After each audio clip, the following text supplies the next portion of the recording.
ఒకసారి అనిపిస్తుంది మా బాధలు ఎవరికి చెప్పుకోలేవు, మాకు అర్థం వచ్చినాం కదా. మళ్ళీ అన్నం ఆకలి అవుతుంది పెట్టండి అంటే ఎన్నిసార్లు తింటారు, బిచ్చపోలని అంటారు. మళ్ళీ అన్నం ఆకలి అవుతుంది పెట్టండి అంటే ఎన్నిసార్లు తింటారు, బిచ్చపోలని అంటారు. అదే దీనికంటే ఇంటికాడైతే అమ్మ అన్నం ఆకలి అవుతుంది అనగానే పెడుతుంది. ఒక్కొక్కసారి అనిపిస్తుంది బాధలు ఎవరికి చెప్పుకున్న అర్థం కాదు.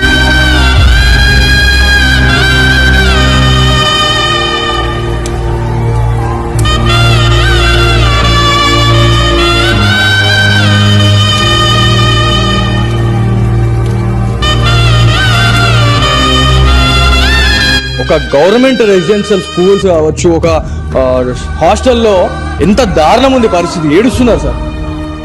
ఇక్కడ ఉన్న స్థానిక ఎమ్మెల్యే వైడి రాకేష్ రెడ్డి గారు కావచ్చు, డిఈఓ గారు కావచ్చు, తక్షణం ఏదైనా చర్యలు తీసుకోవాలా, ఏడుస్తా ఉన్నారు. పేరెంట్స్ అడిగితే వాళ్ళకి ఇంకా రివర్స్ సార్ మీరే